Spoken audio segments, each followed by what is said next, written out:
That whole time frame, bro, I was working on my mental health. I feel like I was in a state where I was happy with being complacent. I was happy with just letting shit fly by and not doing shit. But it got to a point where I'm sitting around, I'm just like, bro, like my inability to move is causing my bridges to burn.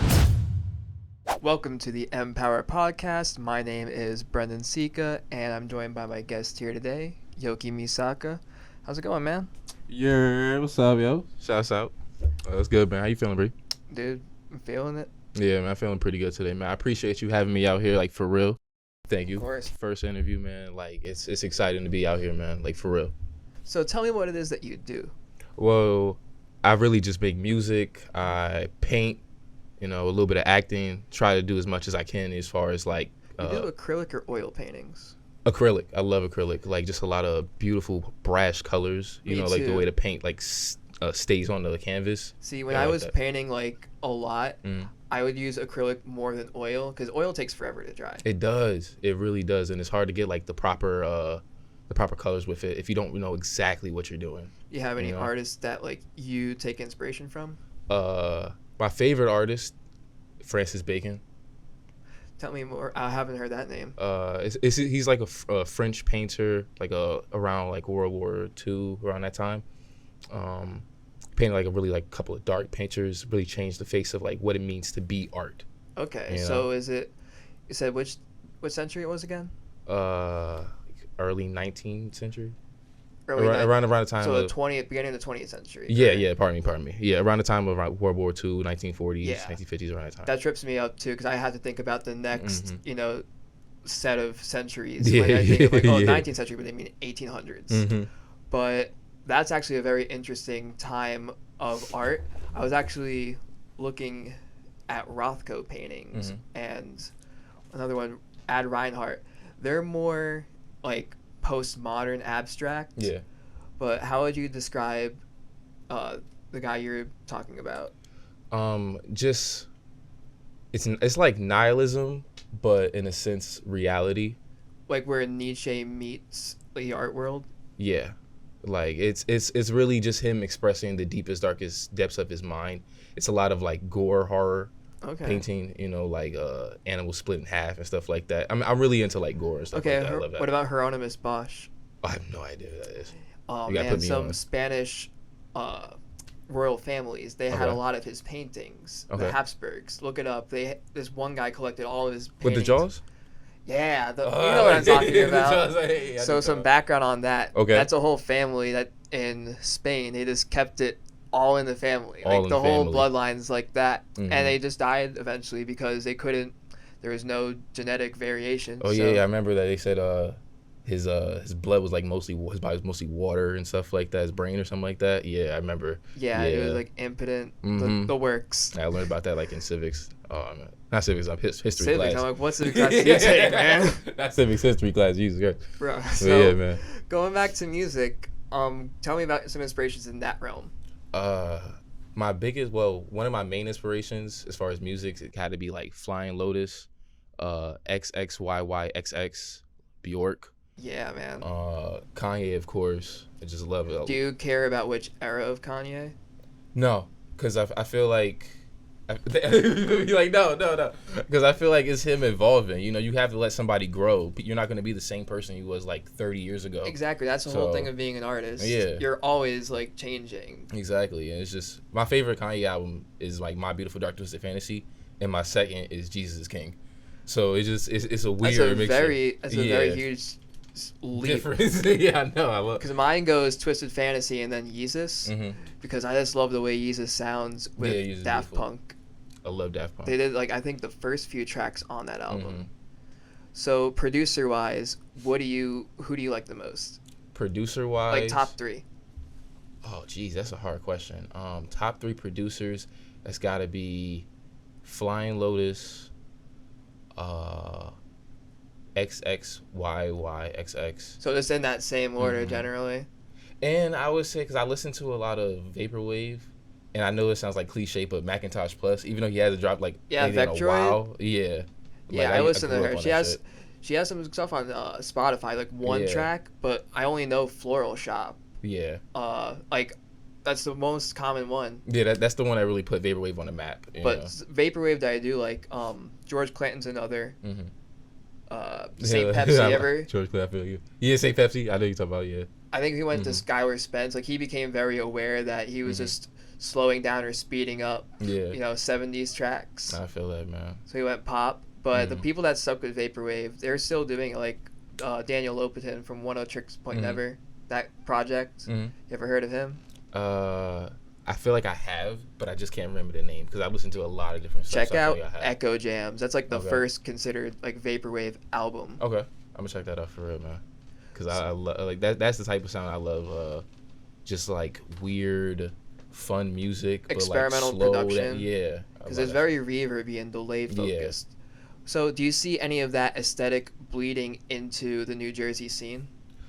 Not so much the New Jersey scene, as far as maybe like lo-fi artists. Yeah. Because lo-fi is very influenced by like vaporwave, and I see like a lot of underground artists use that lo-fi type of style but they come on like with very like aggressive lyrics. Like Stone's Throw.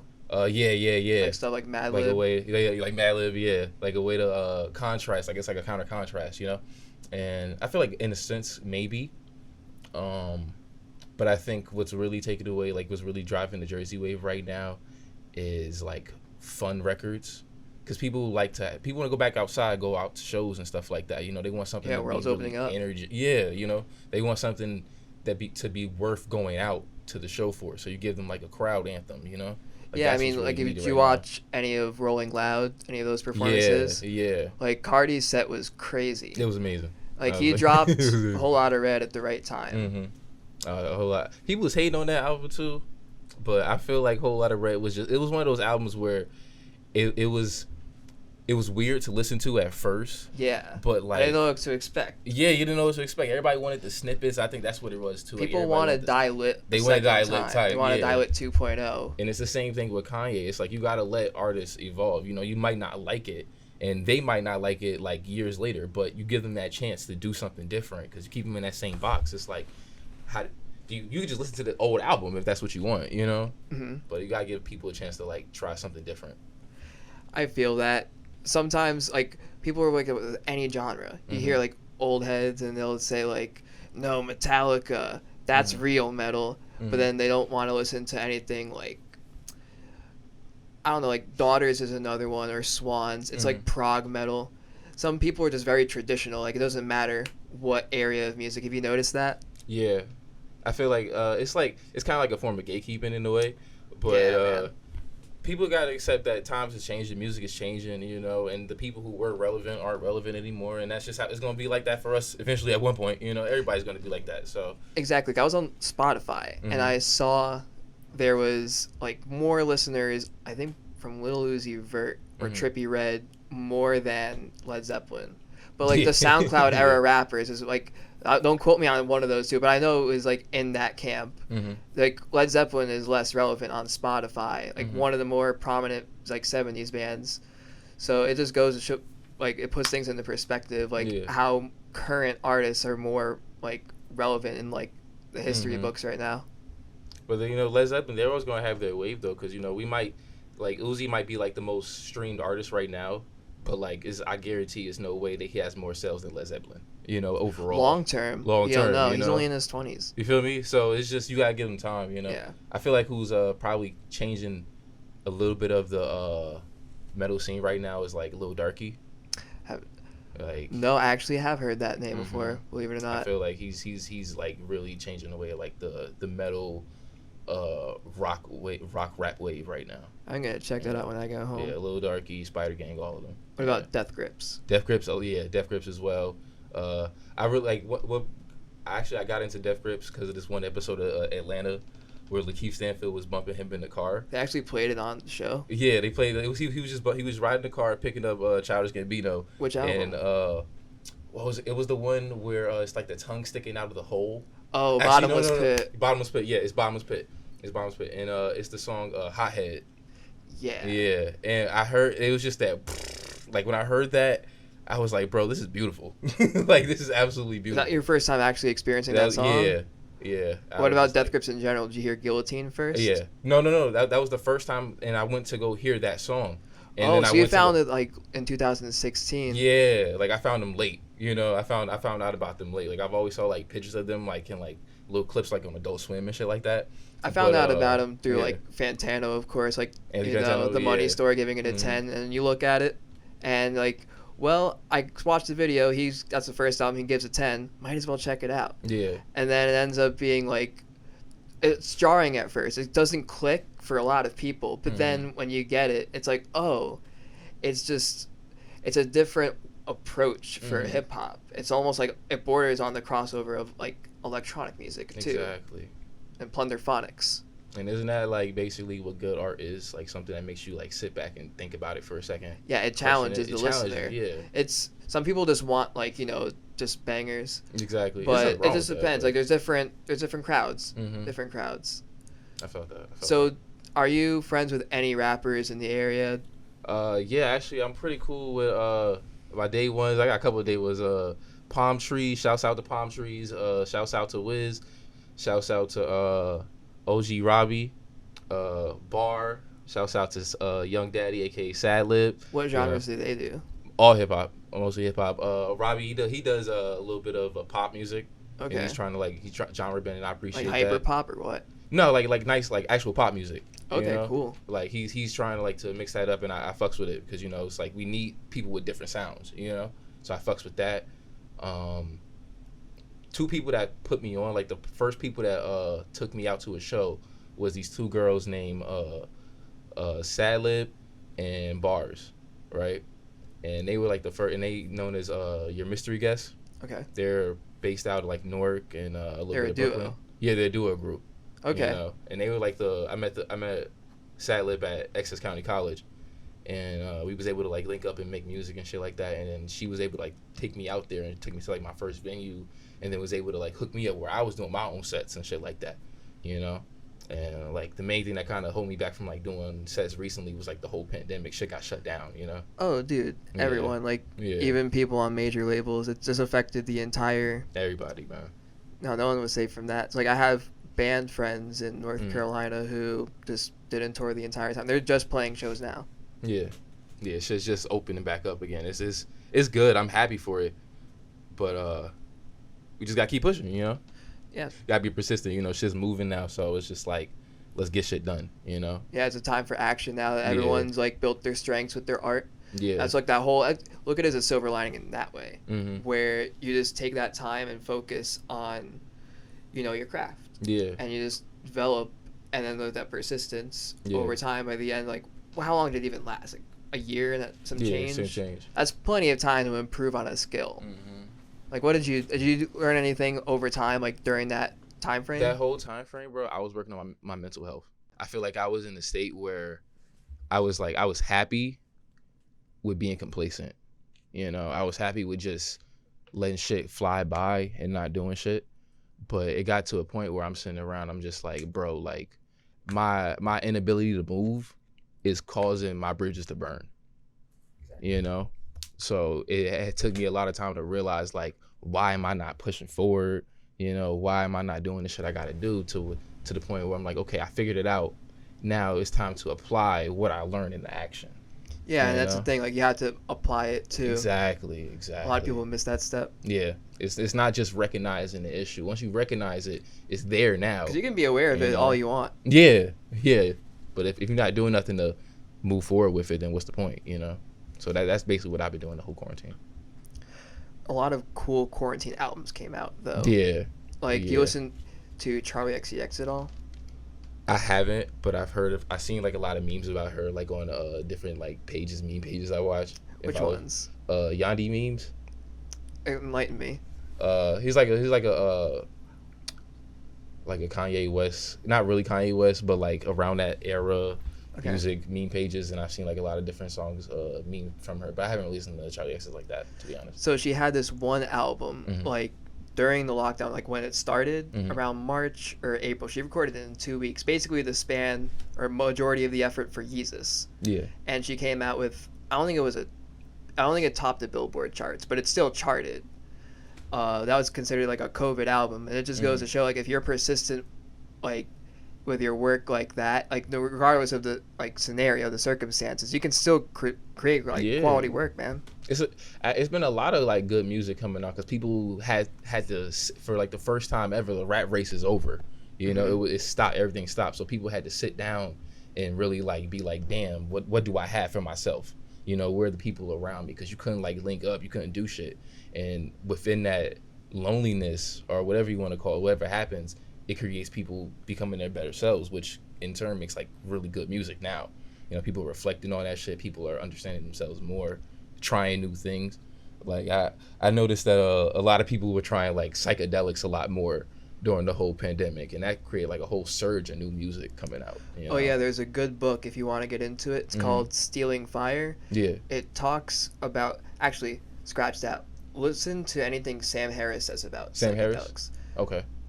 He talks about it in detail and describes it as thought modulation. Okay. I understand recently why artists sometimes resort to that, because it's a natural thing. Some dolphins actually use pufferfish to actually get into that kind of headspace that it's an intoxicant. It's like they eat the fish? They don't eat the pufferfish. They just play with it like it's a volleyball. Oh, get like it's the toxins crazy. off of it. So just like pass it back and forth. That's crazy. The fish get high.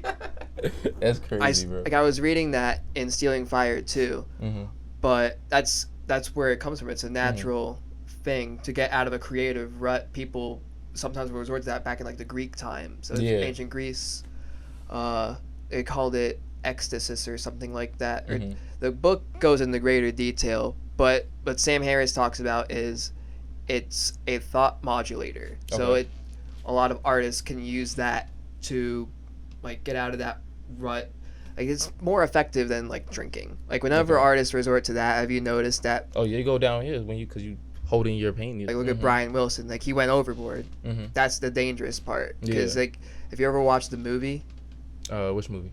That his autobiography. No, I never watched the biography. I know you're talking about, but I never watched the biography. Oh, if it's anything like what happened, like that's like watching someone just go on a downward spiral. They lose control from themselves from psychedelics. They use that for like their work, and they become reliant on it, and they just come out of phase with reality. I can see that. I can actually see that. Like I went on a actually this one time for like 3 months, I was taking acid twice a week, like every weekend, and for a while, it kind of made me paranoid, like a little bit, you know, but I had to slow it down to like chill. I figure out like why am I trying to get so high? You know, I bet, and also I bet it gets diminishing returns when you take it consistently. Consistently, you gotta slow down so you can like really take in what you're. Tolerance. Yeah. It's not like regular shit. Like you take 2, you're gonna have to take 3 next time. Some good stuff's been made by it though. I would say, I don't know if Kanye's influenced by it though. Like, what would you say a good album? Like maybe Travis Scott, because he's like psych trap. Like that era, 2018. Have you, like, what would you say would be an album as a byproduct of that, like, scene? Of the 2018? No, psychedelic scene? Of the psychedelic scene, like rap album. Oh, it's not that many. It's really not that many. I would say, like you said, Travis Scott's Astroworld. So I feel like there's a whole like unscratched itch for it. Yeah, I mean maybe Flatbush Zombies. Definitely. Yeah, I don't know how I overlooked that. I was actually listening to one of the songs that was sampled on a Tyler album. I forget which one. Like Lil Wayne's featured on it, but it's they're definitely psych based. Yeah, for sure. Flatbush Zombies, early ASAP Mob, Underachievers.